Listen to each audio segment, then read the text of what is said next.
Hello, I'm Michael Embry, and welcome to our first of 4 programs featuring the Kentucky Book Fair. Now, this year's fair will be the 32nd annual event, and we've got some very good authors and all kinds of activities. It will be held November 15th and 16th at the Frankfort Convention Center. Now, November the 15th is Children's Day, and it runs from 9 a.m. until 1:30 p.m. And on November 16th is the full-blown Kentucky Book Fair, beginning at 9 a.m. and running until 4:30 p.m. We're going to have nearly 200 authors attending, including people such as Sue Grafton, the author of the famous Alphabet series, mystery series, Bobby Ann Mason, Wendell Berry. We have Rick Pitino, Joe B. Hall, Eleanor Cliff, George Ella Lyon, and many more.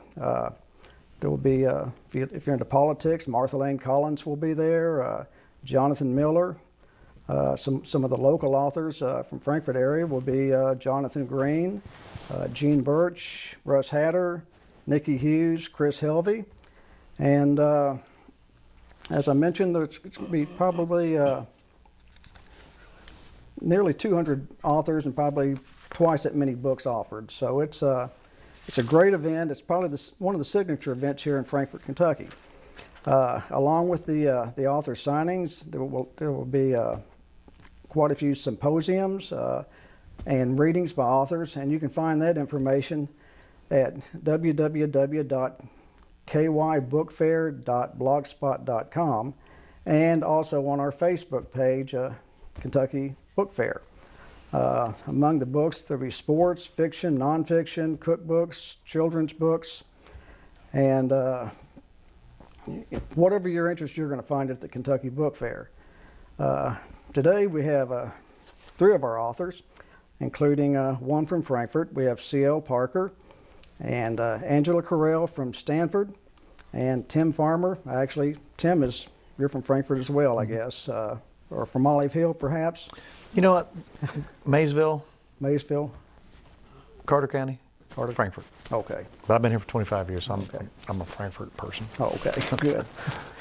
Let's start with CL. Hi. And is this your first Kentucky Book Fair? This is my first Kentucky Book Fair, yes. And your book is? A Million Dirty Secrets. Ooh, now, what's this book about? Well, it's book 1 in the $1 Million Duet, so there's a second book that will be coming out in February. It's an erotic romance about the typical millionaire guy and the innocent girl and how they meet and fall in love. Okay, so it's a love story. Yes. Okay. I understand it's published by Random House? It is. And your first book? This is my first that's mainstream published, but I actually have 3 others. They're a paranormal romance, the Supernova Saga, and that's through a smaller publishing house, the Writers Coffee Shop Publishing House. Now, I understand that you've worked for several years in state government, and now you're, I guess, writing as a full-time. Full-time. That's the dream. It's a dream. Did you ever think that dream would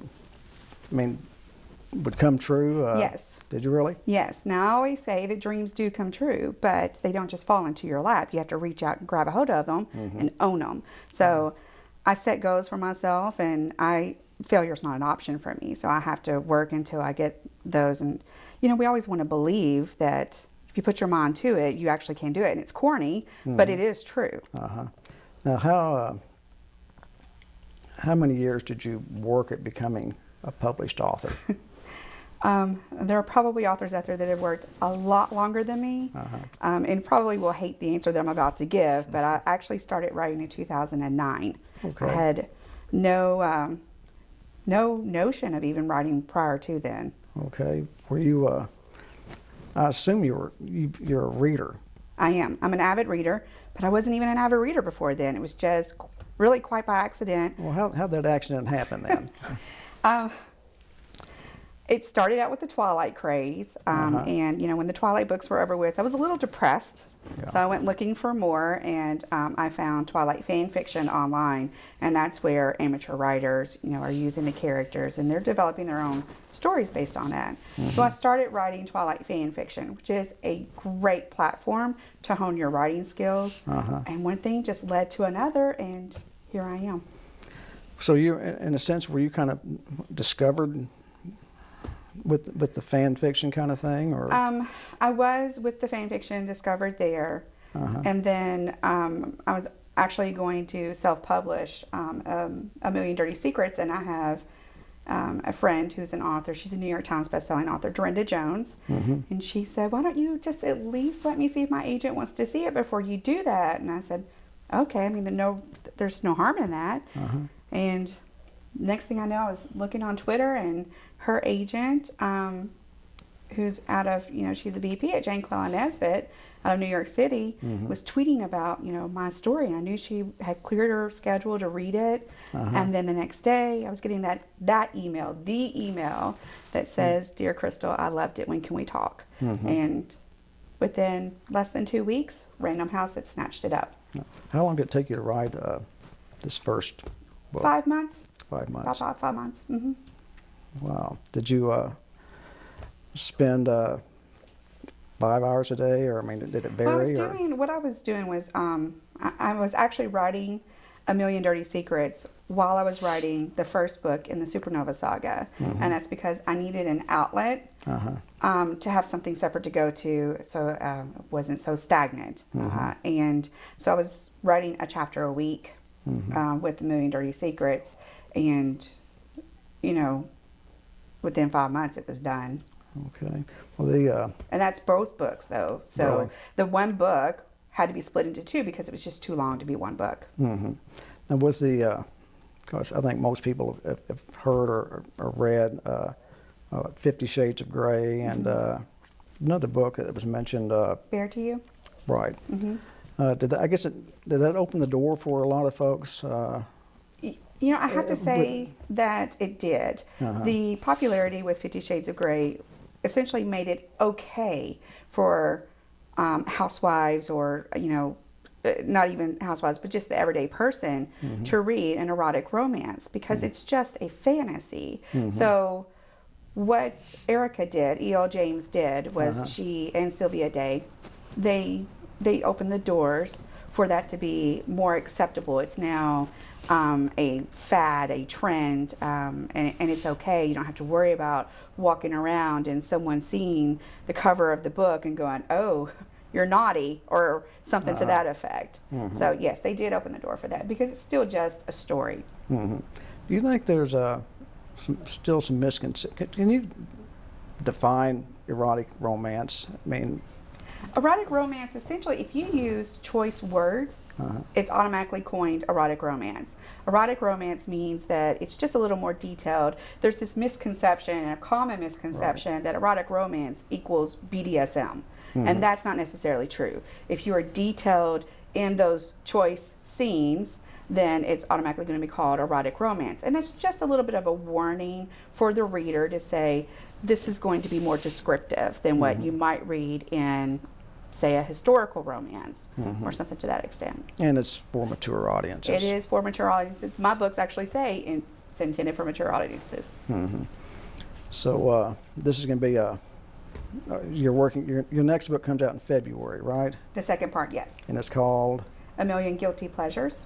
And are you working on something else now? I'm actually working on a series of what I believe will be 9 books, possibly 12, and that will be a paranormal romance. It'll still probably be labeled in the erotica area, just because I write with such detail. But that one is just such a huge world, and I'm excited about writing it. I'm excited about getting it out to the reader. It's a great story already. You don't see yourself getting burned out with a? Oh no, with that one, that's going to be 9 or 12 books, so that's going to take a while to do. Plus I have another series of 5 on the back burner that I'm actually going to base off of the personalities of the women in my family and things that they have gone through in their life, loosely based on their lives or whatever. Everywhere you look, there is a story idea. There's inspiration everywhere. So I don't think that will ever, unless my mind goes, I don't think I'll ever get tired of writing or ever be done writing.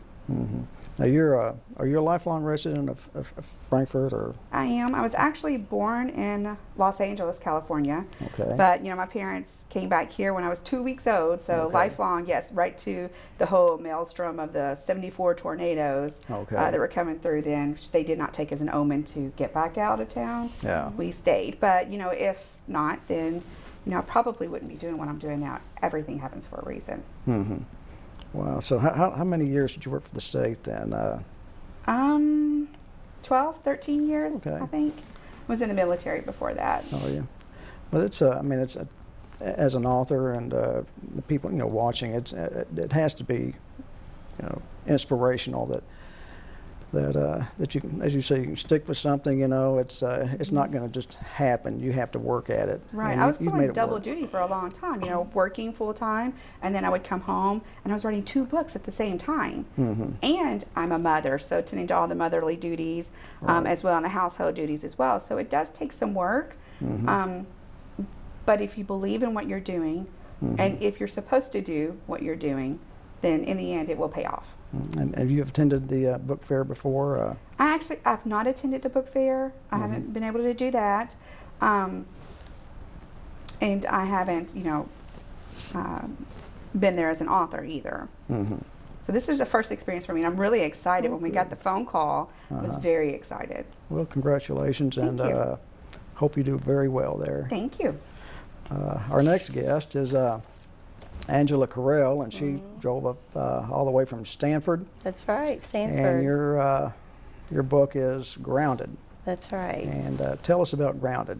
Grounded is the story of an international flight attendant who lives in New York City, and she loses her job and has to move back to the farm in Kentucky and live with her grandmother. Mm-hmm. So the story is really about 2 women of different generations learning to find common ground with each other. And it's about kind of reconnecting with your roots, a bit of a back to the land story. There's a little bit of mystery in it, a little romance. So probably in a lot of country living. If you're from Kentucky, I think I've already heard a lot of folks that are from Kentucky and have grown up in especially rural areas, and they really connect with this book. And they say it makes them it reminds them of their grandmother or things that they used to do if they have a farm connection. Now, you mentioned to me that they're kind of labeling this what, farm lit. Farm lit. That's Okay. the. There was an article in the Atlantic that came out this summer, and it was titled "Chicklet is Dead, Long Live Farmlit." And the gist of the article was that now that's out. The whole thing that people are interested in now is these big life changes, kind of a midlife. I want to do something. I want to get back to simplicity. I want to get back to my roots. I want to know where my food comes from. So that's really the heart of what the story is about. Now, did you grow up in Central Kentucky? I did. I'm from Danville originally. Grew up in Danville, Georgetown College, and then UK for grad school, then Lexington, back to Stanford after I got married and moved to the farm. So Lexington's been kind of the big city for you. then, It sure going back has, to the farm. yes. I did travel quite a lot when I lived in Lexington. I traveled all over the United States, so I got a little bit of a feeling of what that was like to, experience big cities, and of course fell in love with all the ethnic food and the things that a big city offers. So I tried to bring that a little bit into the book. Uh-huh. Now, I understand this is your first book, It's my first book. and Yeah. what did something inspire you to say, I got to write a book and to start writing? Well, like CL, I'm an avid reader, or I guess you've recently, but I'm an avid reader, always have been. I love stories. I love to hear stories. Kentucky is full of storytellers. And so just sitting around listening to, grandparents, aunts, uncles tell stories has been something I've enjoyed all my life.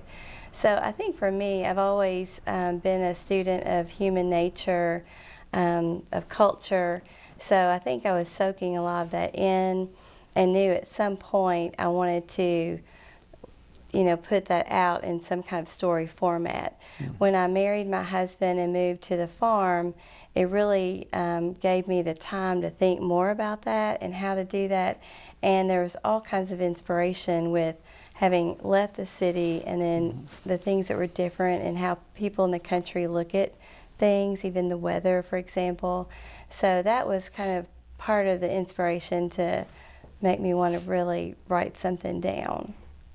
Now, when was the book published?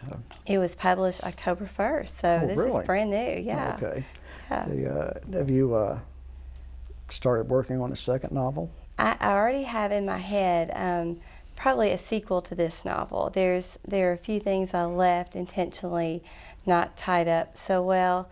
I wanted to continue their story, and my goal eventually is to write many more books, but always about this place. It's a fictional town called Somerville, which is based loosely on kind of Stanford, where I live. And I think I would like to continue to pick up different characters, but have that place be the thing that's consistent throughout all my books. Now you, was it always, I mean, had you always aspired to write a book, or something that you've waited until the right time, or the time you could actually do it? I don't know that I actually thought about that. You know, I went to UK and got a master's in library science, and so I obviously wanted to always be around books, love books. But I don't know that I actually thought I wanted, you know, like a lot of people, you know, you hear a story or you tell a story and you think, oh, that should be a book. I should write that book. I could write that book. You know, we all say that. And so I've said that. But I think it was really after I moved to Stanford that I thought, you know, I actually want to try this out. I want to start learning. For me, the journey was very long. I am envious of CL's story because my journey has been about a 10-year process and literally putting one foot in front of the other. So I started writing and realized after about, well, the first, you know, few pages, I really didn't know how to write fiction. So I went back, took classes, did workshops, read everything I could read about writing, all kinds of articles. I had a writer's group that I enjoyed getting together with. We would critique each other. And after about 4 years of that, started writing a complete manuscript with the encouragement of my husband, who just said, you need to just do this. I'm going to take over household chores, whatever I need to do to help you do this every day until you get it done. I'm jealous of that. I know. that was huge. So yeah. Don't let me get those ideas. But he was great. So I started in January of that year, and in August I finished the first draft, and then started the process of trying to find an agent, then a publisher. So you found an agent too then? I did, yeah. Wow. That was a couple of years. Well, it was a couple of years after I finished the draft because I was revising, and then it was still 2 more years before I found a publisher. Yeah, a lot of folks will sit there and will tell you that it's probably more difficult to find an agent than it is to find a publisher. It is. I mean, It's very hard. It is. So, well, congratulations on your book, and Thank you. wish you do well. I'm Thank sure you you. will. It's one other thing. Is this your first book fair? I mean, have you This attended is my first before? one being an author, but I'm so excited because I love the book fair. I attended once a few years ago, and I stayed the entire day and had so much fun meeting all my favorite authors. So I'm really excited to be on the other side of it. Oh, good. I'm looking forward to that too. They won't be able to keep me at the table. And our third guest is Tim Farmer. Who has no writing skills whatsoever. And I was thinking coming over here, you know, that CL has written some, sizzling kind of novels, and Tim's written kind of a sizzling kind of cookbook, right? There's some sizzling that goes on in there. Yeah, bacon too. I have bacon. Bacon. Tim, your book is what? Tim Farmer's Country Kitchen Cookbook. You know what? It's just good comfort food recipes that grandparents, folks, you know, family members have had their whole lives. And I am so into, as I get older, Ron Ellis, a fellow that you know, wrote a book that inspired me to really continue and anything that has to do with tradition. In all my jobs, I'm documenting traditions in Kentucky, and my jobs are in television. And whether it's a hunting, fishing tradition or it's a cooking tradition, and now with this television show in the book, I think it's so important to remember, as Ron said in his book. And I think it's important to collect these things and document them. We go around and find people who have gardening tips, how to raise chickens, how to build a pig pen. Then we come inside and we cook, and we show people how to can. We show people how to put stuff up, food preservation, the old-fashioned ways, and we even mention people's names, grandparents who that might have been their particular recipe that we still have, that still got stains on it of brown sugar and whatever. That I like that tradition of preserving our food traditions in Kentucky, and we bring our grandparents into that and folks from way back. Well, the recipes you've gathered, I mean, are they from all over the state? People. Well, a lot of them are mine, actually, okay. but we pull a lot from folks from Kentucky, and we visit folks. We visit restaurants from Kentucky, down around your neck of the woods. We recently visited a restaurant, and we find folks who are interested in finding out where your food is from. We recently did a show at a store where you can walk in, and there's a food movement happening right now.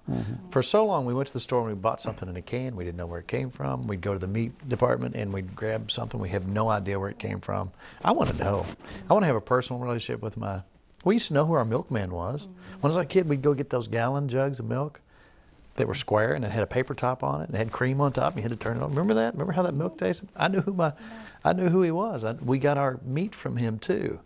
And we would all grow vegetables, and the ladies after church one day would get together and freeze the corn and snap the green beans, and we try to show people how to do as much as they can by themselves, even on a small piece of property.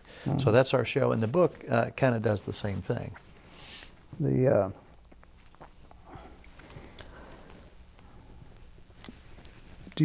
you often wish you'd done this 15 years ago or so? People have been asking us to do this for a long time because I think with my day job, which when we go out and harvest game,